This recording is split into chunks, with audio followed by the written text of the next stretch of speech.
what's your name? Angelina Davis. Usually you put your middle name. Angelina May Davis. But that's only because if I don't put the May in the middle and you do a search, you get Angela Davies, who's the Black Panther activist.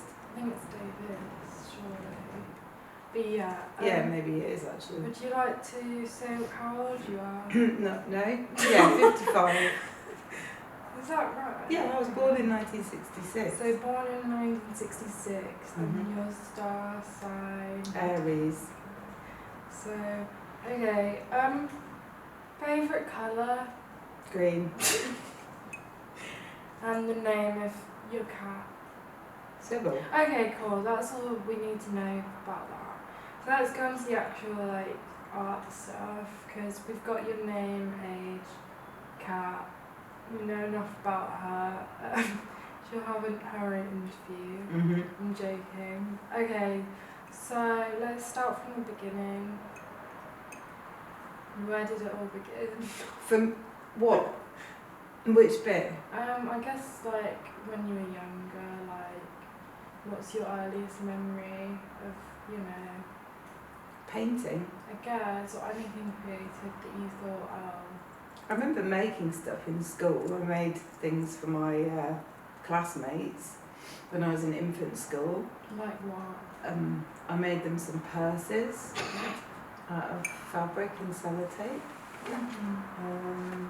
Not thread then, you No. just sellotaped Mm-hmm. And books, little books that I made and gave out. I remember painting my best friend Ruth when I was about 5 in class in poster paint, and I thought it was quite good. It had she was wearing a white crocheted like waistcoat, and I did all the holes in it, so she had an orange and brown dress underneath, and I painted all the orange and brown so you could see the holes in the crocheted waistcoat. But what the teacher said when I finished it, she said, oh, the background's a bit plain, so I filled the background like reluctantly, and then at the end of it realised that I should have stuck with the original. The plain background. Yeah. But in all these, you know, I wouldn't say it was plain. No, I'm There's quite... a lot going on. Yeah, there's always stuff. So maybe that teacher actually helped you realise that you shouldn't hold. Maybe. Maybe, because I think at the time I thought I know and she doesn't, so... Yeah. Okay, that's very interesting, I think. So, when... I was useless at painting at school though. I mean, I literally went through the whole of my art education at secondary school. I was taught by someone who was textiles teacher and was doing textiles, an MA at Goldsmiths at the time, and she got us to do lots of screen printing, and I didn't really like doing that particularly. It was like repeat patterns, fabric. Yeah. And we didn't do any painting, and I used to use pastels and do still life, but that was like, they used to just she used to tell us to get stuff out of the cupboard and put things on the table to draw, so I remember just drawing like old gas masks and boots and like just the stuff in the cupboard or my friends, but I never painted, and I finally did a painting in my sixth form. We went on a field trip and I did a painting of somebody through an arch in front of a stately home, and it was absolutely shockingly bad. Like, I hadn't got a clue what I was doing. Mm-hmm. Like, the composition was awful, the colour was awful, but it was my one and only attempt, and I took it to my interview for foundation and they were really unimpressed. So, in fact, they laughed at it, really. So you weren't actually born with talent? I drew from when I was, like, really young, and when I was 9, my dad got me a sketchbook from W.H. Smith and some proper pencils, and from that point on I drew all the time. So I got really good at that kind of observational drawing. I used to just draw anything and everything, and but I didn't work in colour and I didn't paint. So I was like, I did stuff that people, you know, I did that thing that impressed people. Did you not feel like you're missing colour? Because I feel like that's like maybe one of the main things that Yeah, because we that's, talk about. but that's because I couldn't use it. I didn't know what I was doing, and I really battled with it. And I remember on my foundation, I got all these coloured gels, like theatre gels, and I sat in a cupboard with like coloured lights and oil pastels and did all these portraits and drawings. Like I spent ages trying to work out. I think I started using colour in a more interesting way when I got to art college, and I stopped trying to just like use it either like as it appeared or using kind of rules, you know, like colour theory. I just stopped. I started painting with colours that I just really liked, and that changed everything.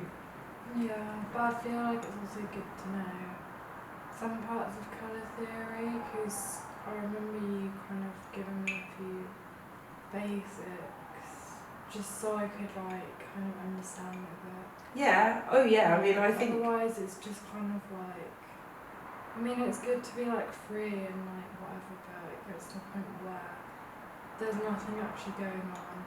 Well, I think you start to sort of do it intuitively once you understand it. And because it works, because those things do something, because certain colours do like complement each other and bounce off each other and all that, you know, once you understand that, you start doing it more intuitively. But it comes, I think all that stuff comes out of just doing it. But I use colour in a really associative way, so I think I choose colours because they have a really strong association with something else. What's an example? I don't know if I've got any actually. Well, I think the colour schemes that I use come from like cartoons and like old sort of material that I've collected, just things that I've seen and absorbed. You know, I think a lot of it, you just absorb it and it becomes part of your like painting language. I don't set out deliberately to choose colours because they're from, I don't have that kind of approach. I just look at a lot of stuff and I'm always looking at things and noticing things, and then I try and use it as soon as I've noticed it. And so it kind of becomes, it gets absorbed into the painting. I mean, I think I do that a lot. Like I see something and immediately put it into whatever I'm doing. It comes straight in. I don't kind of put things on the back burner if I just feel like it always feeds straight into what I'm doing. Like all these colours coming through, like when you put something on top, like this orange is over the green. It's over the green, yeah. And then that, like over the tree as well. Yeah, but that was, to be perfectly honest, those were like corrections, but like I rely on that really. I rely on things not going to plan initially and having to kind of build up, you know, colour over colour. I didn't put that green down thinking I'd put an orange over the top. I quite liked the green when I first put it down, but then it just felt it didn't do enough.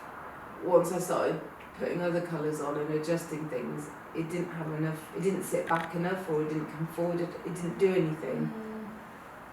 Kind of too much starts to go on. Yeah, it needed to be like pulled together more. Yeah, it became a bit too, there were too many different, and that painting in particular, there were so many different bits to it.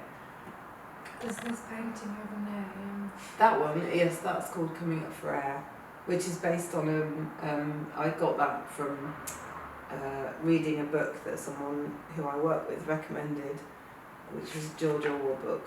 And George Orwell. Oh, okay. Yeah. And it's about a guy who goes back to his old village, searching for the village pond, basically. And it's kind of driven by a nostalgia, and when he gets there it's been concreted over.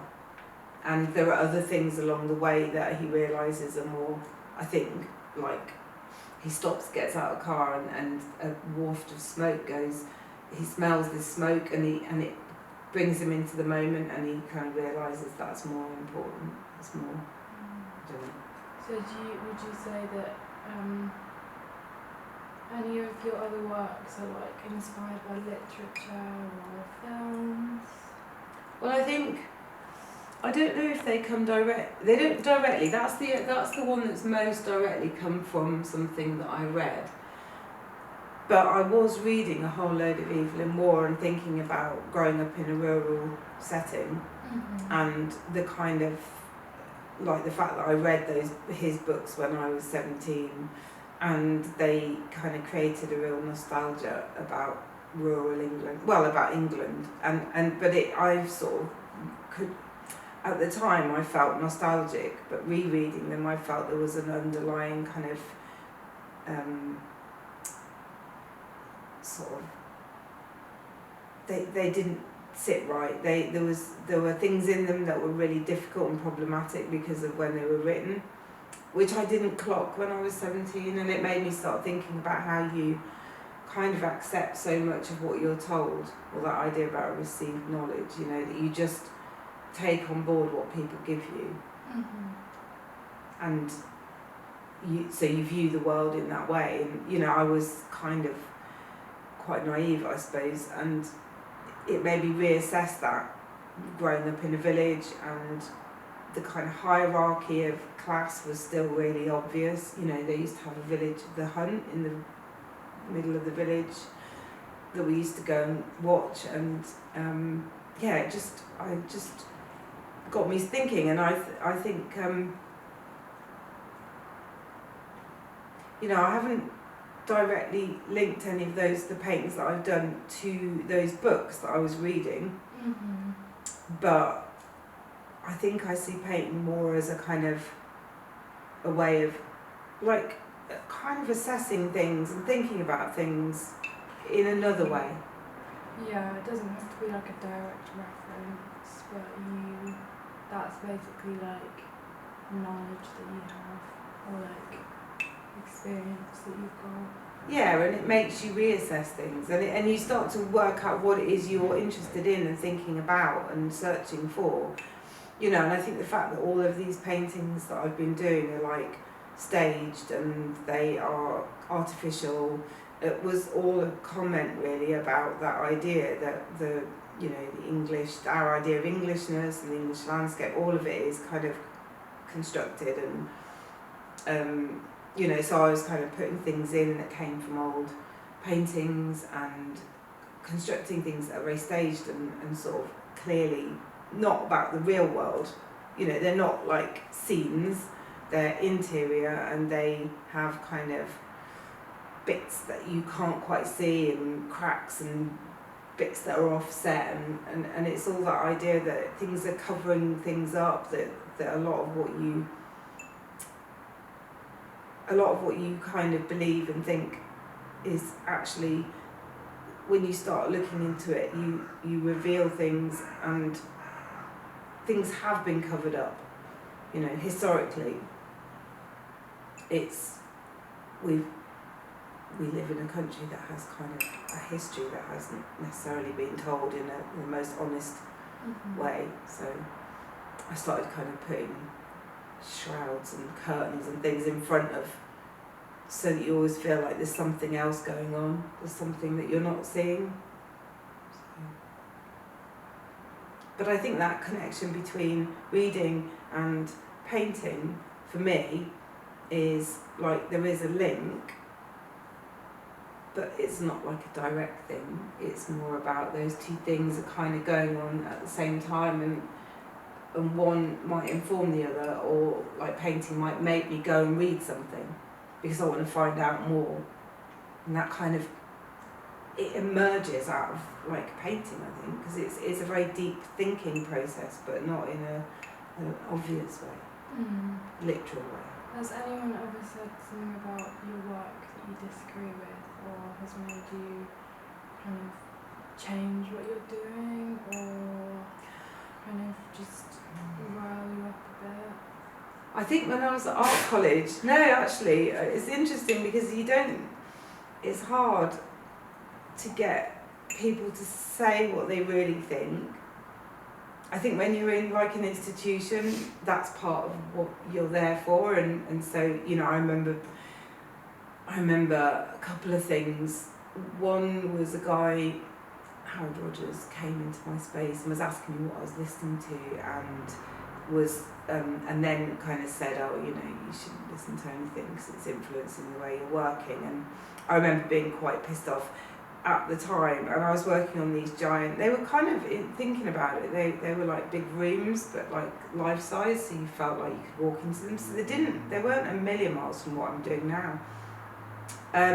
But he kind of, I knew he had a point, that I was wandering off, and maybe, like now I don't tend to have music on or listen to stuff when I work, just because I think there is this, like when you get immersed in what you're doing, like there's so many different things going on at once, like because you're juggling with all sorts of stuff, like paint and colour and the shapes and the actual feeling of it, and then you're also, things are coming out of the process that you're sort of going, well, why have I painted that? What's that about? Where's that come from?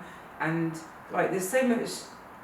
I feel like you can have all that going on whilst having background noise that's not, I don't know, people in the studio or just like distractions, because for me, like, I'll put on music because it isn't like lyrically challenged, but it'll be like a thing to like almost block out the other bits. I mean, It's just like, I sometimes, occasionally I'll put on something to block things out, but generally I think I'm probably feel like I need to be quiet in order to have all those things going on and take something from them. But I mean, that was just an example of someone saying something that got me a bit wild. I also remember wanting to make something. I wanted to make this thing that you got inside, and one of my lecturers being quite, saying, oh, it just sounds like an indulgence. And you should keep painting. And he was right, actually, again, I think. Because I think I just needed to keep painting and not distract myself with other things. I guess at that age it's like, well, I don't know, sometimes it's easy to say like you should be doing this, you should be doing that, but if anything that's a rule in itself and it's restrictive, like you kind of have to figure out for yourself. Oh yeah, of course. Not go through people, because I'm the kind of person, if I hear someone say something, I try to do the opposite because it annoys me, or I just won't listen. That's just my personality, especially if it's someone that I'm a bit like, I'm just like, no. But I've had like, people have critiqued what I'm doing more recently, and sometimes it's quite hard to take, if someone's saying something that doesn't sit with what you're. I mean, sometimes people say things and they seem a bit irrelevant, and you just think, well, I'm not doing that. That's not where I am. It kind of comes from what they're doing. Thing. Yeah, exactly. Yeah. But sometimes people pick up on things and you're not ready to hear it, but it kind of lodges itself. Most recently I got some feedback in the course that I'm doing, and someone said something in the middle of it all about architecture, and when I read it I thought, but I'm painting landscapes and objects, and I can't really see where that comes into it. But almost immediately afterwards things have started to appear, and I've started considering, and I didn't think I'd done it as a direct result of what this person had said, but it just lodged, and I was thinking about, rural England, and I was thinking about fields and, the landscape and things like harvest and hay bales and all that kind of stuff. And then I suddenly started thinking about churches and houses and the actual place that I grew up, and realised that there were certain places within that landscape that were really significant, like the village church because we were always in there. And those things just go right back, don't they? Historically, they go all the way back. They were built in like the 12th century, and so they've always been there. And I just started thinking, you know, without even consciously thinking about it, I started searching out imagery and finding images in things I'd already got and thinking, oh, actually, you know, that stuff is really interesting. And that's a way of it going in another direction. And it's sort of also, it coincidentally, you know, I went somewhere, visited a church on the way back and found all those gargoyles, and immediately thought that they had lots of kind of humour and character, and they could actually find their way into paintings and bring something else to them. So yeah, it's quite a I guess kind of almost sad sense of humour. yeah, there's A kind little of bit, they're kind of pathetic. yeah. There's sort of pathos and I could say it's quite, like, not everyone would pick up on it, and like maybe someone would just see it as just as sad, or just, I don't know how other people, because I know you obviously, so I'm like, I kind of understand feelings and stuff, but other people might just kind of, like, I find the smallest things funny, like that root.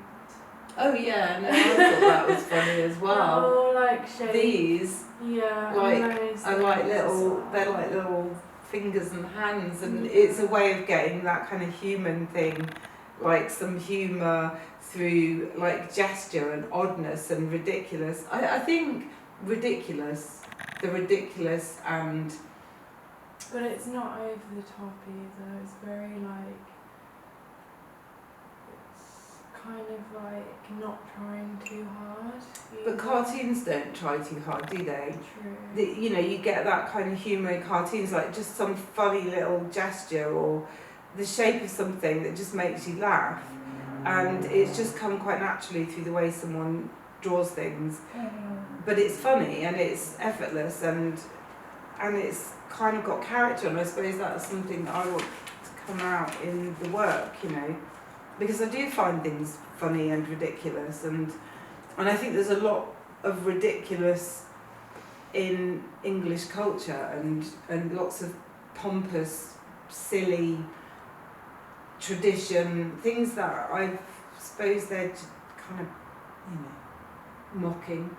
Sometimes it's about being kind of a mocking kind of humour. And then with these ones, you said that, was it that one that goes with this? Well, And yeah, what was when the- I found that image in an old magazine, and I thought, oh, that's something about people, isn't it? Having twin beds when you're like a married couple, but they have twin beds. Like, I remember my grandparents having twin beds, my dad's parents. And, you know, actually, there's a kind of tradition in English comedy, like sitcom, of twin beds. You know, like married couples who, like, there's absolutely no sex. It's just two people sharing a, like, you know, like Basil and Sybil in Fawlty Towers, their separate beds. That name. And I mean, I haven't seen it, but yeah. But that idea of it being kind of terribly English to have that relationship, and then that pair of gargoyles, those kind of characters, that was like you know, some insight into something, like that maybe that belongs to them, and it's in one of those houses, you know. And it's that thing of like looking into a painting and kind of not being able to get into it, like, you know, backdrops and painted, like, you know, painted backdrops in sets are kind of creating an illusion, but you can't get into those places, so it's like giving you an insight. Those paintings are like props, or you know, they might end up back in the big paintings, or it's just giving you this other view of something that's going on in that painting. But I don't, I'm kind of working on that at the moment. I've just got these really great images of interiors and villages from a particular, from the 1920s, and they're so they're like model places. They're not real. There's no people in them. They're just they're like sets. They're like a complete sort of, like unreal, artificial place. And and again, that kind of resonates with that idea of it, the idea of Englishness being kind of artificial, unreal. Well, I kind of thought about calling it Round Table. Right, where's the round table then? There isn't, but it's green. Right. Somebody said it made them think of Knights of the Round Table, medieval, like Gawain and the Green Okay. Knight. So I don't know. But also the Round Table is like it's an institution. It's like a charity institution. People get together and they do sort of good, but it's a village thing again, or I remember it from being in a village, like the round table coming around at Christmas with the Santa Claus float. But it always felt a bit like they were the kind of people that on the face of it did good things, but I probably wouldn't agree with a lot of their politics, etc. So I thought, I don't know, it made me think of England and the green as well, although I just wanted to do a really green painting. Yeah. What were the initial influences? Did you have any drawings, or is it kind of just a new image? I did have a drawing of those two trees that came. I was in Yorkshire and I found them in these. It was like a shallow bit of water, and they were just kind of dead tree stumps. But they were quite animated, so when I drew them, they became quite animated, and I just thought they would work really well as almost like two figures. So then when I was painting it, I kind of put them on those. It didn't work. It wasn't working, so I put them onto those kind of lengths of like banners almost, and then I put that figure, that kind of little character that's appeared in quite a few other things, like in the background, looking through a gap into the distance, and kind of felt like the top was like carved or something. Like I've been into loads of churches and I was looking at carved wood and I wanted it to have that sort of quality.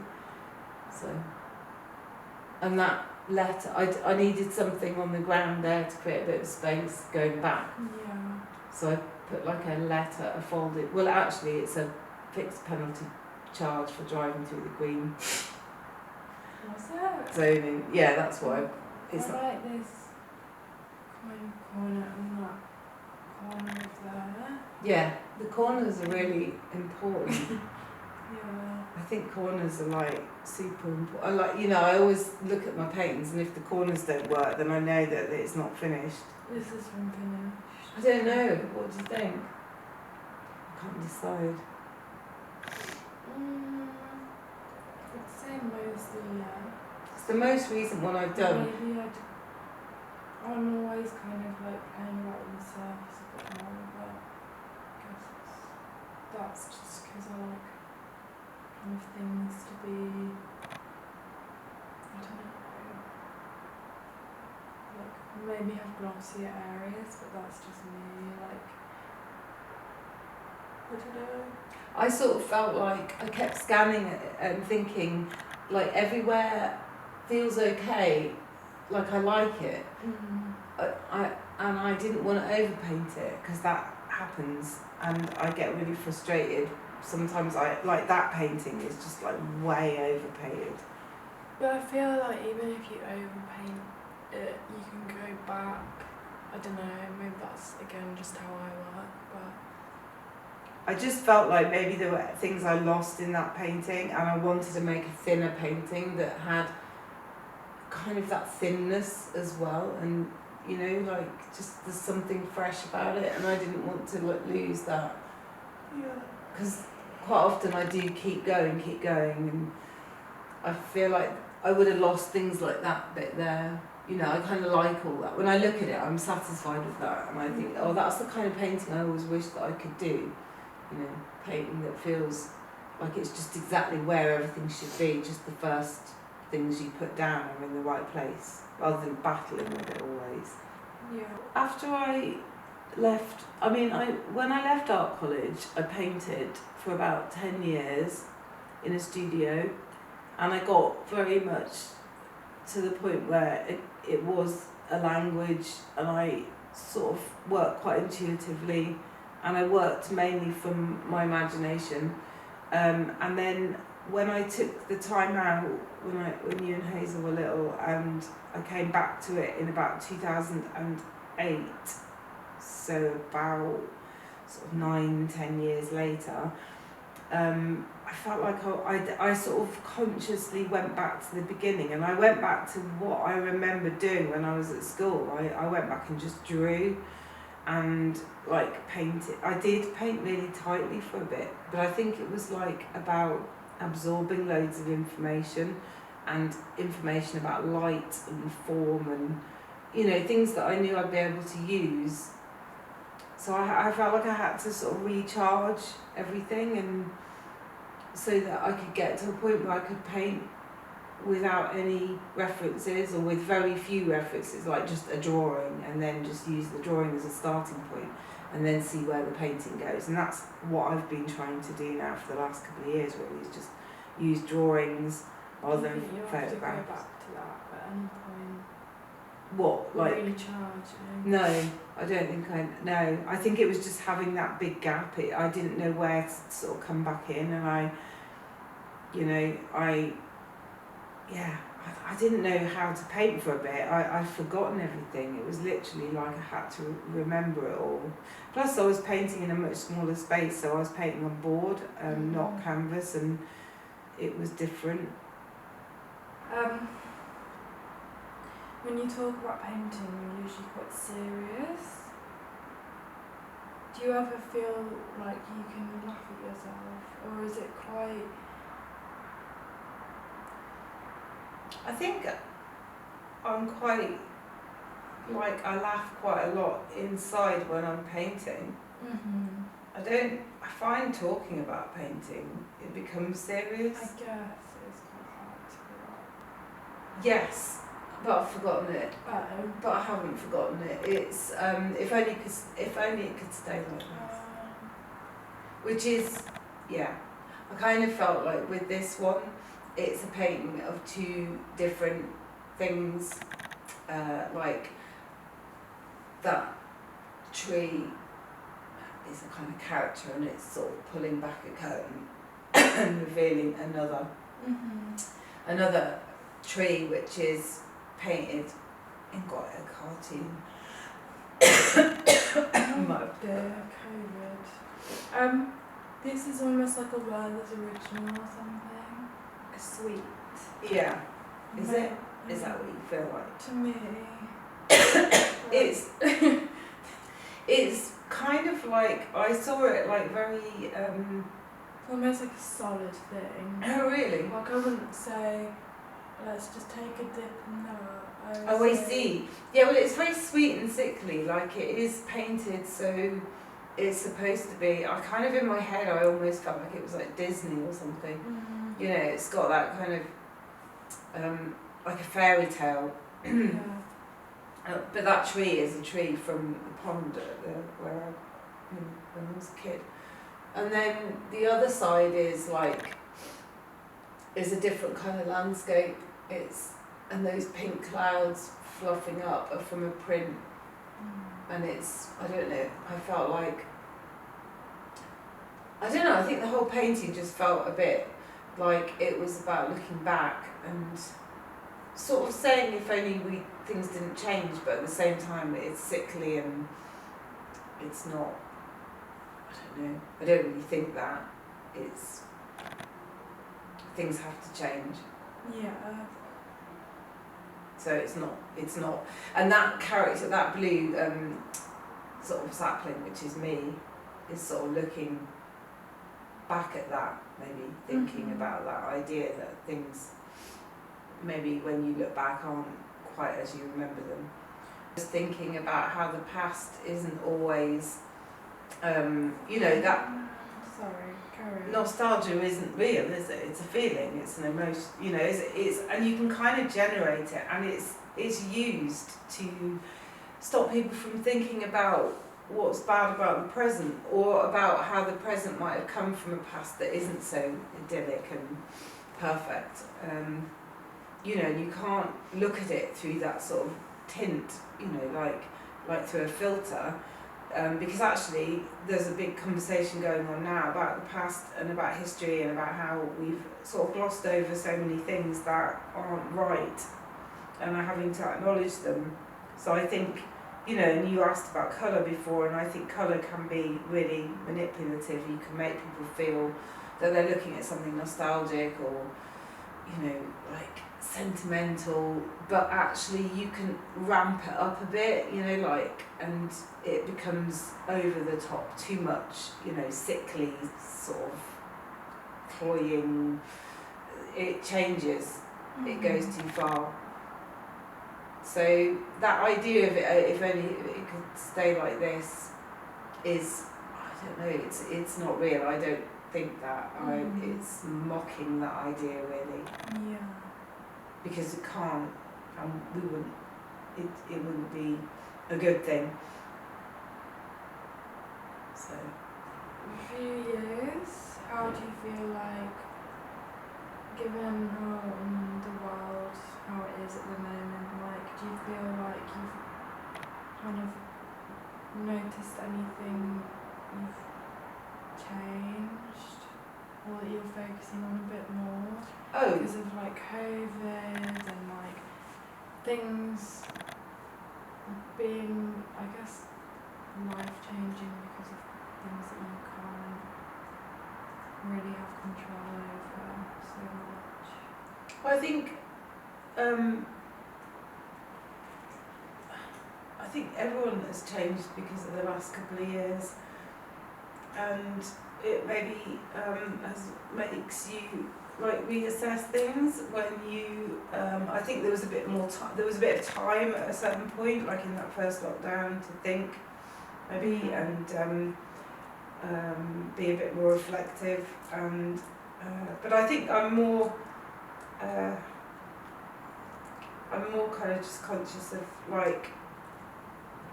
the kinds of things that are being talked about, But sometimes you find yourself painting about things, I don't know if you think this, and you feel like it's just a natural progression, like something that's just come out of where you were, and it just feels like a sort of continuum, and then you... That's kind of what I mean, though. But then you look up and realise that other people are talking about the same things that you've started to involve yourself in, and it's not like you were kind of deliberately, watching the news or going, oh, everyone's talking about this, so now I've got to paint about it. It's just that's where you've naturally found yourself going, and maybe everybody's just been moving in a certain direction, and we've all kind of arrived at something. I think I've always felt that nostalgia was a cover-up, a big cover-up. When I was doing my MA in the 90s, I was interested in the same kind of things, really. I just didn't locate them in landscape painting. I was looking at them in relation to other stuff, like I'd got small children, like I'd just had Hazel, and I was thinking about motherhood and about the way that's kind of presented, and Do you think any of your kind of work, or do you ever think about motherhood anymore, or is that kind of being gone for you? I don't know if it's been and gone. I think now I just see everything that I paint always has a bit of me and you and Hazel, and then there are things in there that come from. I think it's quite interesting because somebody, again, I'm doing this online course, so the last review I had, they were asking me, they were sort of saying, the stuff you wrote about your own childhood, I couldn't see that autobiography in it. And I think it's really difficult to see it in other people's work unless you're painting quite literally but I think often your work contains that stuff.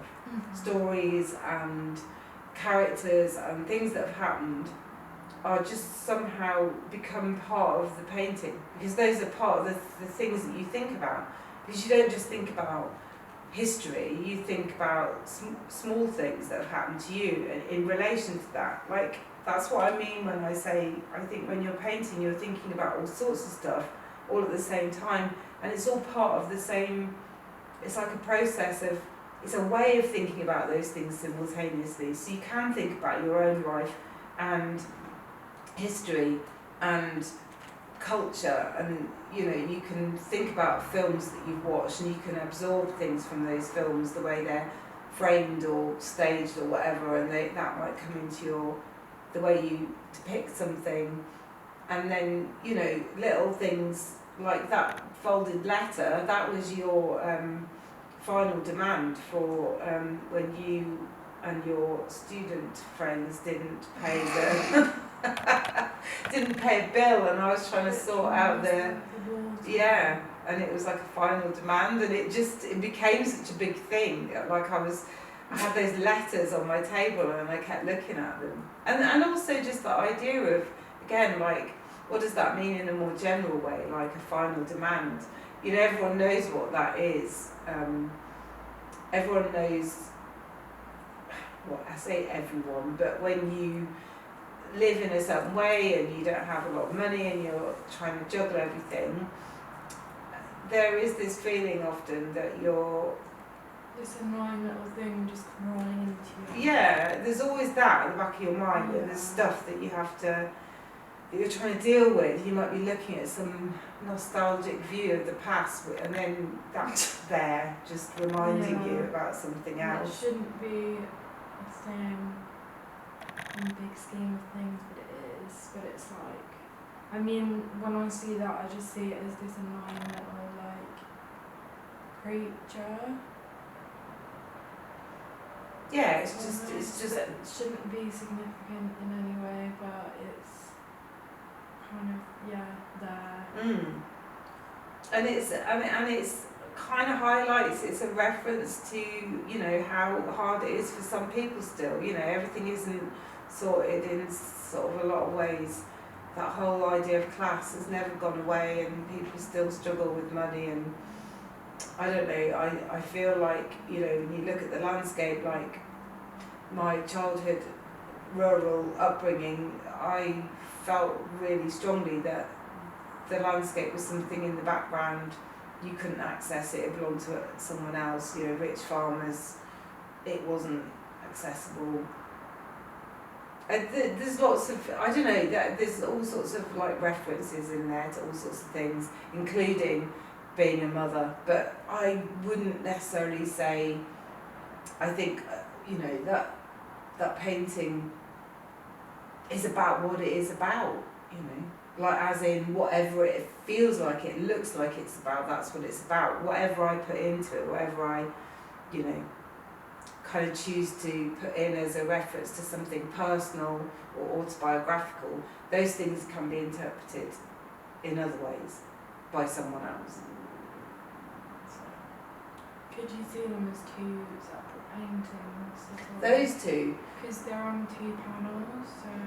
I mean, that's partly a kind of practical thing, like it's really difficult to make a structure that big, and they just go all saggy, and also when you're transporting them, it's easier to transport two paintings than one big one. But also, like, they were two separate images almost that were kind of connected. That's what a diptych is, isn't it? I mean, they felt like they were independent of each other but connected by these outstretched branches that were kind of reaching across. This is almost like sludge. Yeah, I saw that as a kind of that was my attempt to fill a space. Like, I was thinking, how on earth am I gonna make those trees connect to that landscape? And then I just thought, oh, they'll just kind of ooze into a kind of horrible oozing stuff.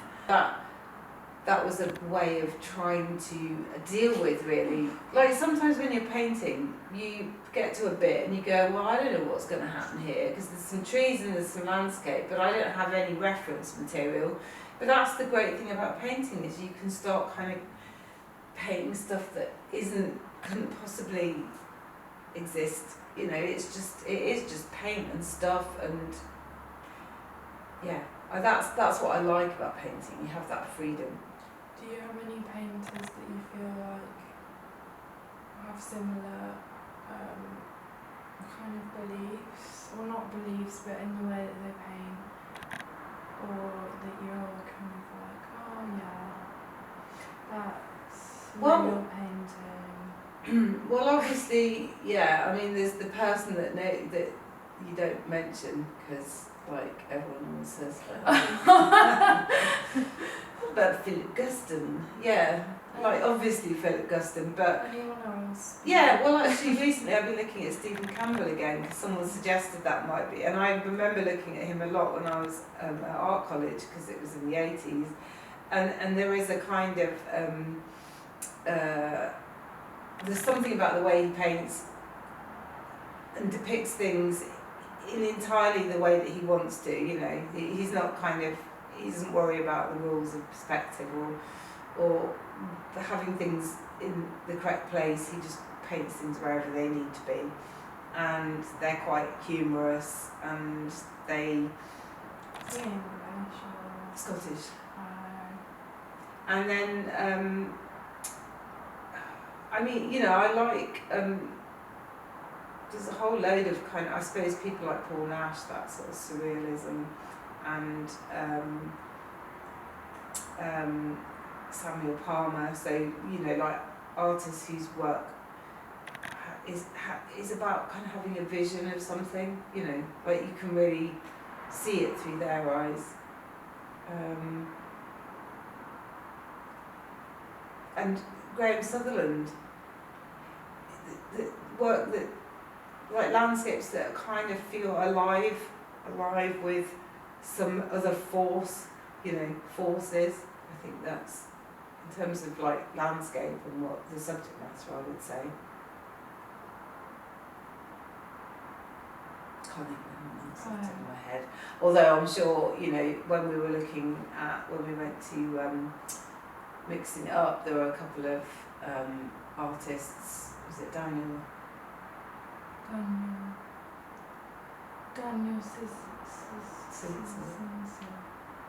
I like that kind of trompe-l'oeil, the colours and the sort of fakery of it. I liked all that. So you mainly like male artists? Yeah, I was thinking that as I was listing them. I was kind of like, but then there are artists that I like and they're not painters. So you know, like Elizabeth Price, I just love that Woolworths Choir. I think it's brilliant. You know, and I keep watching it because it's just like so powerful, and it's like painting to me. So there are other people, and there are women who paint. Rose Wiley, the obvious kind of ones. I guess, yeah. So obviously it's like 2021, 2022 soon, and it's almost like, you know, things are thrown at you quite a bit.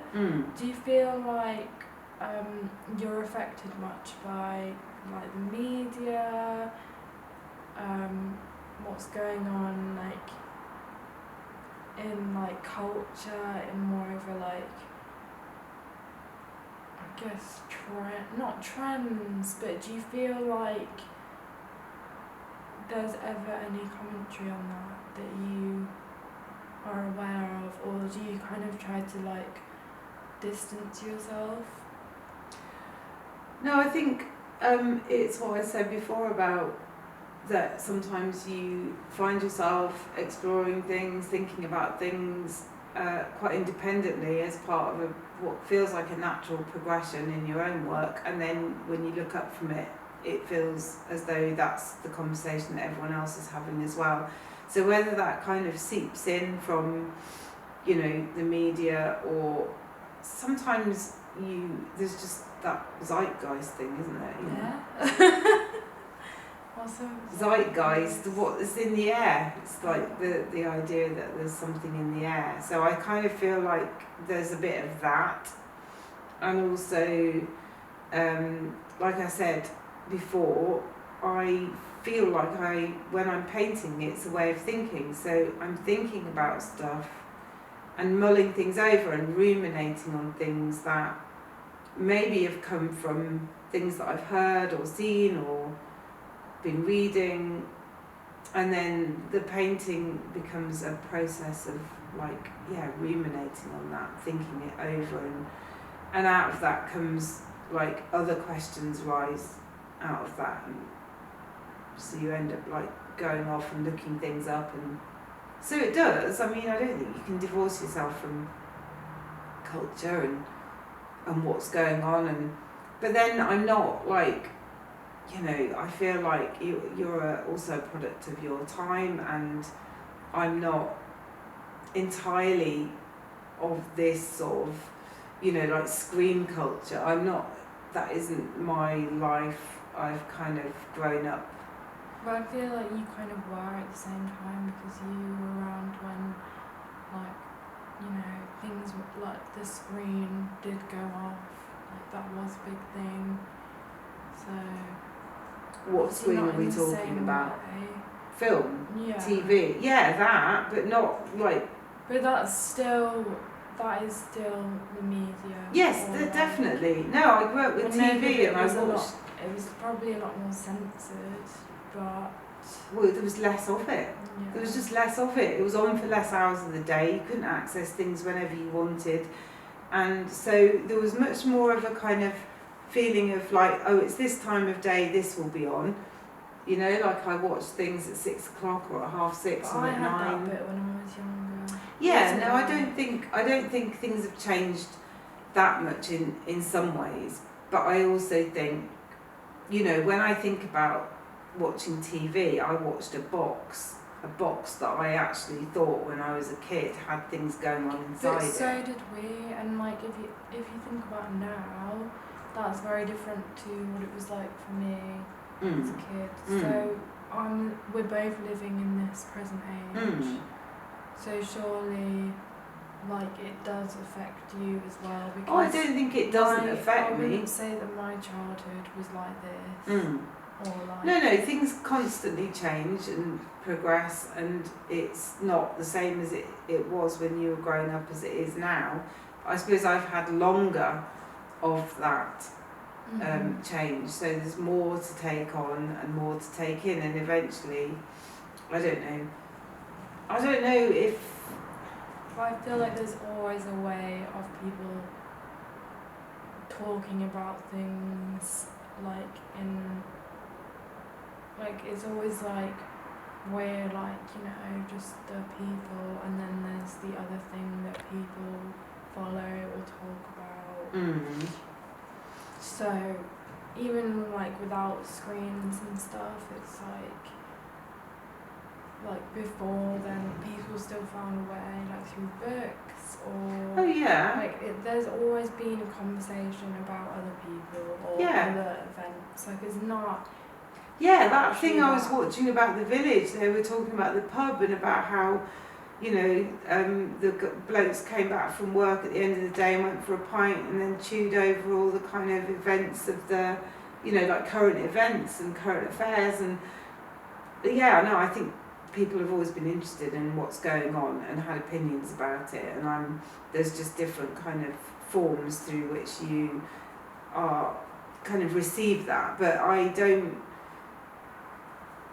think we're that... I think we're all very adaptable as human beings. We just adapt to whatever comes along next. So yes, I am influenced by things. I watch TV, I watch films, You go on Instagram. I do. I'm joking. No, but all of that, I'm influenced, but I'm influenced by my own world that I've created in painting. So painting in itself, what is it? Like, I know you always say to me, like, that's my purpose, like, painting. It's like a bit of an obsession. But you seem very sure that it's just painting. Like, whenever I speak to you or have spoken, that's like the thing that you feel like it's almost like your identity at this point. You're like, I'm a painter. Or, but why? Why?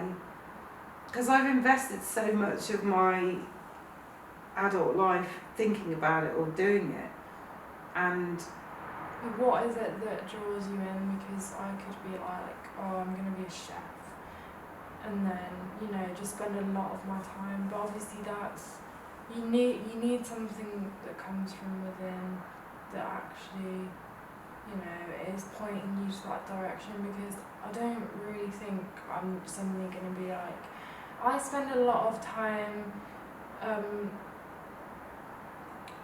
going down the stairs, so I'm going to do that. Like, that's my purpose, is walking up and down the stairs. what are you saying? Why am I a painter? Yeah.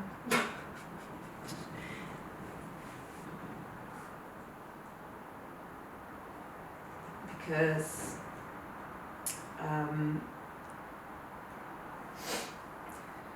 you've got control over painting, and I think I read a Rose Wiley interview, and she said some things about like making decisions, you know, so that is good. It does feel good to make decisions, and painting is definitely about like resolving things, or trying to find stuff out and then work things out. So it feels very, I think I actually believe that painting is a kind of fundamental human, I'm not saying everyone does it, but it feels like a very human thing to do, to make stuff and to make the things that you've got going on in your head into something that, you know, says something. Yeah, and I like, it's like a form of language. yeah, but it's quite individual. It's not a universal, like, I speak. Obviously there are universal symbols or like things that people recognise, but it's not, sorry, I've got dry skin.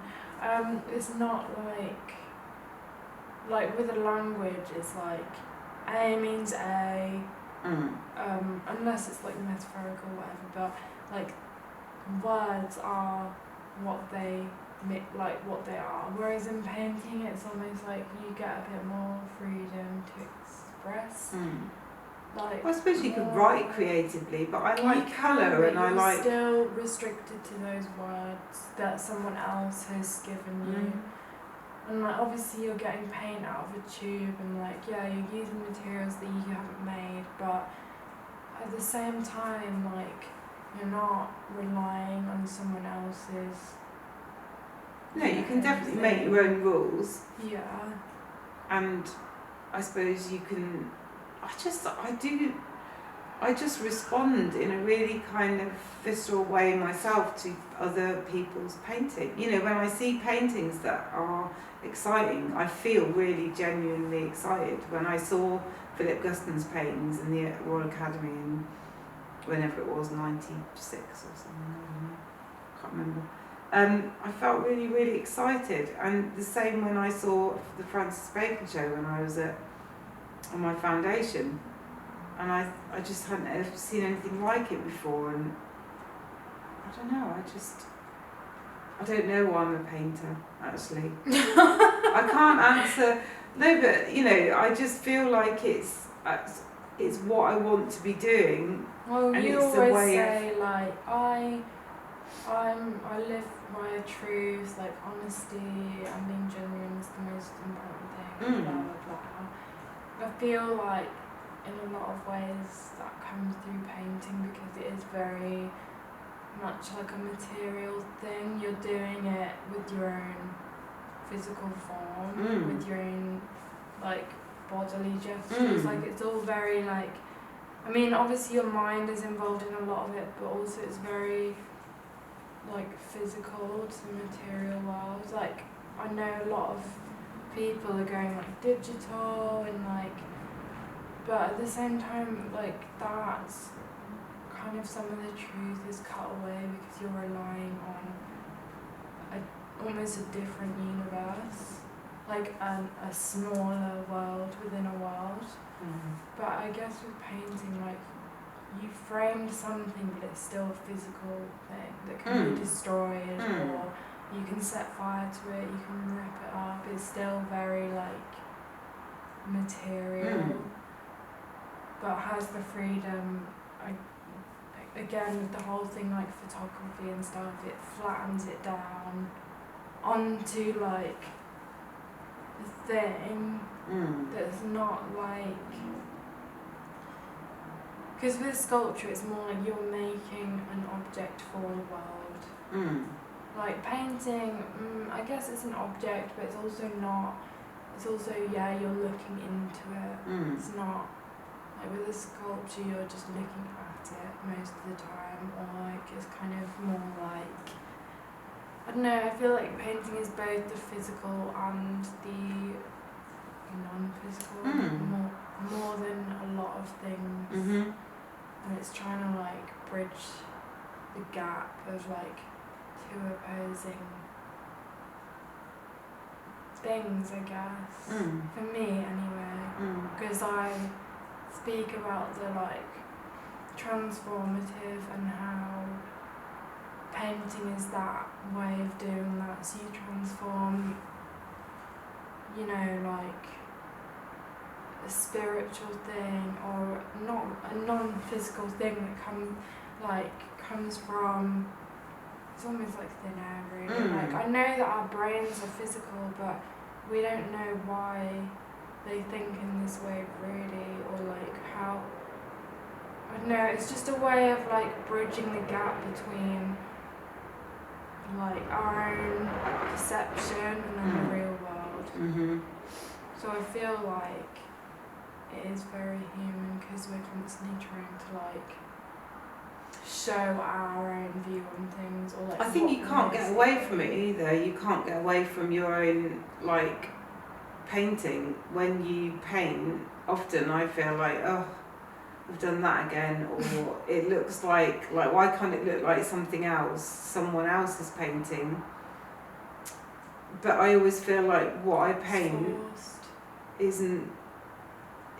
always looks really familiar and feels like that's how I do things, and I can't, and that sometimes that feels like quite a negative, like, oh, it's that again. Why couldn't, you know, you look at other people's painting and you go, I wish I could paint like that, but I paint like this. This is how I paint, that's how I paint. I don't seem to be able to paint another way. So when people say, oh, your work reminds me of Philip Guston, or it reminds me of, well, that's mainly what people say, and I think, well, I can't help that because it's not a forced thing. I'm not trying to paint like, you know, I don't know how else to paint. Some people do, they're very much, it's, I mean, your favourite word, style,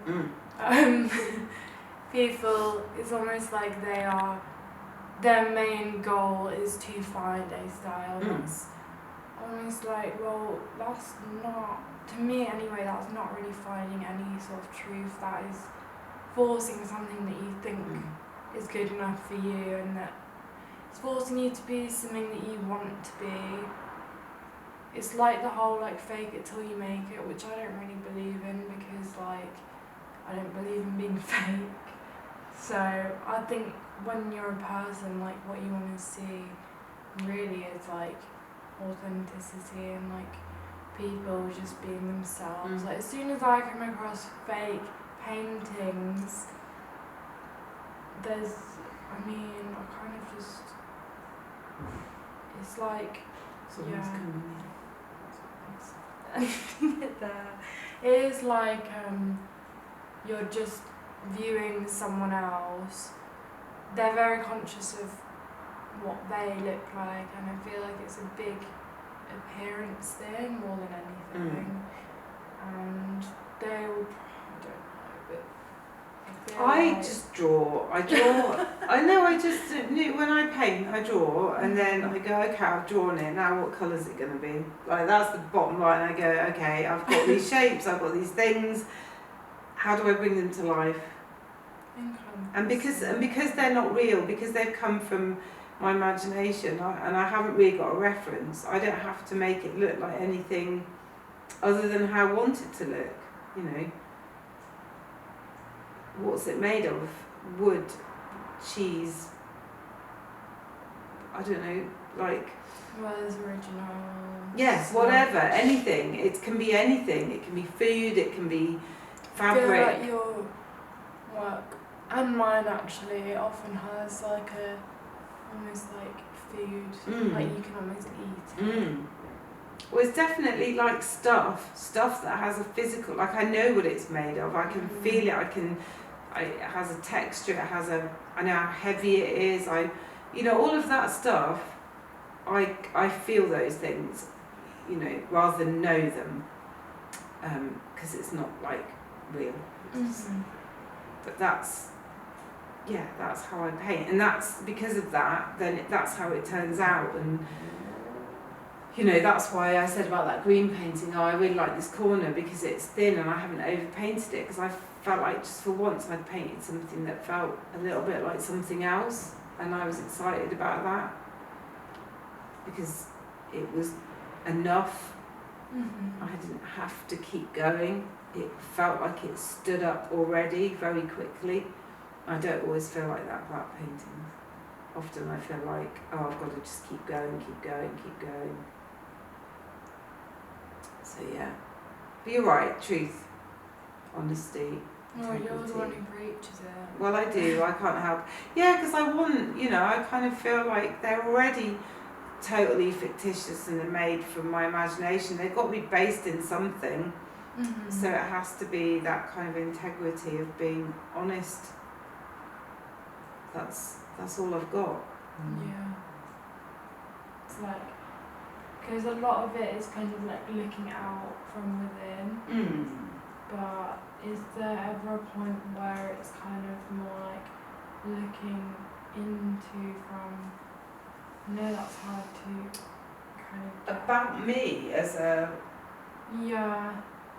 Like from a kind of almost imagined perspective of yourself.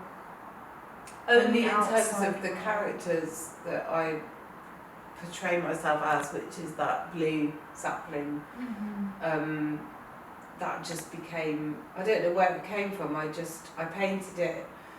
It appeared first in that bowing and scraping painting, and it was, I felt like it was me like bowing and scraping in a really mocking way, like sort of mocking the idea of someone kind of telling me what to do and what I should think, and telling me what my place is, where I belong. And so because I feel like there is still that, we haven't kind of got away from that. But so that manifested itself then as a character. So the blue sapling is me always. But I'd rather see myself as something else, so then I can be removed from it and look at myself looking at things. Yeah, so it's always once removed. I wouldn't ever paint myself in them. And I don't really think about myself other than, well, no, that's not true. No, I was just thinking about, like, one of the things I think about a lot is about this idea of belonging, and I suppose that's why I'm obsessed a little bit with the whole idea of, Englishness and like where you belong. I wrote about that in my thesis when I was back at art college about like English and Italian and French and German satire and humour, and how it is maybe there's some sort of national identity. And I'm not sure about that anymore, but I certainly still think that we're always looking to try and understand where we belong in the world, whether that's kind of in terms of class, however much you might believe that that's gone away, or gender, or where you come from. I think I grew up in a village. I moved there when I was 7. I never felt like I belonged there, and I don't. It's just that idea of where you belong and feeling a bit on the outside of things. So I think that character is always on the outside, is always sort of looking at stuff. It's kind of on its own. Do you think you ever look into the future? In terms of like what though? the world in terms of what Yeah. goes on. I can't imagine the future. I feel like I can only imagine where I am in the moment, now. Yeah. I don't know where we're going. I don't know where it's heading. But I don't, I worry more about, like, in terms of the future, I worry more about what I'm going to paint next than I worry anything else. Like, will I have another painting in me? Is there another decent painting that needs to be painted? I try not to be anxious about that. I used to be more anxious. Now I just think, well, I've managed so far. There's always seems to be something else to say. So, but no, I don't really think about the future anymore. Maybe I should. Wow, this is a change, isn't it? Is it? Well, I feel like a lot of the other ones, they were quite busy, but this is a lot more, I guess, not much is going on really at all. What was your thought? Don't you find different size canvases difficult? Like, I find this size really difficult. So I wouldn't say it was that different to, I don't know, it's not really that much smaller.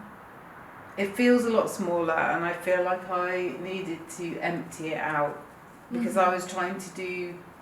I couldn't work out how to paint on this size canvas, so I thought it'd be better to. Well, I thought I'd just try removing a load of stuff and simplifying it. Actually, it's better when you get close up to it, isn't it? What do you? I just think that's really nice the way that, like, across there, that like the and very that close bit of blue. colours. Yeah, like the really close tones and. Yeah, because kind of, yeah, makes sense, because sometimes people just, someone else might just literally do like that colour and not really like have these different colours going on, even though it looks very like similar. But is this that fine again? Yeah, it is. Crawling into the Yeah. thing again. Final demand, yeah. And what's with the rooms? What kind of? Well, I don't know. I just thought that it needed to have a painting to itself, but I just wanted to put in some kind of sense of I don't know, like spaces that you couldn't see into, an empty space. I suppose as well, like it being a final demand on its own, like that.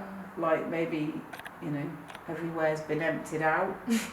Maybe that's somebody's house. There's nothing left. I don't know. I mean, it sort of suggests it's just that thing of like it being empty and deserted, and there's just that there, that last thing, kind of creeping along, being horrible. But I kind of liked it too. I felt like it was sort of. I tried to paint it in a kind of loving way. Yeah. I tried to give it. See that? Like it kind of has Sybil vibes almost as well. Oh, it has got a kind of character. Like a pet. I forgot I painted that really pale pink there. But yeah, I mean, I also done quite a few of those on small boards, and I thought I just wanted to see what it would look like in a bigger space with space around it. So. Yeah, I feel like this painting was kind of needed, and I feel like you should do more. Yeah, it was just like. because not like the same thing, but I just like the kind of not much going on, but it's very like it's kind of similar to that thing we saw at that show. I mean, it's not the same because it's not like what's his name, Daniel Simpson. It's more just about how you've applied the pain, even though it's really like simple. It's actually not. Yeah, no, I think I needed to like make a bit of space in what I was doing. I think that everything had got very complicated, and I like making complicated paintings. Sometimes I like to go too far and see how complex I can make them and how cluttered and ugly and but still they still feel right, but I just wanted to empty it all out because I've been doing smaller things that I've been more focused on a single thing, single object, like those bits of imagined cardboard, which were just things that I imagined literally, like they weren't from observation. I just painted them out of my head. Is this what you'd wear into the studio normally? Yeah, because it's cold. I wasn't going to come in but a how, skirt. as in like, say if you're painting? Oh, I've got thermal trousers over on that chair. Yeah. I would take this off, and I've got a load of layers over there. Ooh, it's cold. To me, like the cold actually makes me tired. Like, really? I know for some people, like for you, it keeps you like. But for me, I'm more like I want to crawl under blankets and sleep. I think when it's this cold, I just feel like you've got to keep moving. Yeah. Keep moving, and then it's okay. You can deal with it. I think I'd rather. Actually, it's not that cold today. It's not. But even this is like. It's mainly my feet and my arms. Yeah, these shoes have got thick soles, and I wear layers, but yeah, it does get cold. But I don't mind that. Yeah, I feel like your generation is a lot more sturdy in a way. I think we're just used to working in cold studios. Because we didn't, I don't know. It's always hot. Like I'd come in winter and like have to remove 2 layers because the heating was always on, which is good, I guess. Also like. What, at college? Yeah. Yeah, no, I'd find that difficult. I'd rather, in a way, I prefer that it's cold. I feel like I've got to get on and work. But then you have to wear more clothes, so that's a waste of washing. And then you have to wash them because they smell. I don't wash them. You don't need to wash them. You don't need to wash them all the time. I don't always like loads of layers because it's also kind of like suffocating. You start to feel like you want to. I did see a video piece at the Tate years ago that really made me laugh, and it was somebody in a toilet, in a public toilet, and they had got so many layers. They've got like they could barely move, and they were trying to take. They were either trying to take clothes off or put clothes on in this very small space, and it just made me laugh. But I kind of quite like being layered up, and I don't feel restricted in any way by it.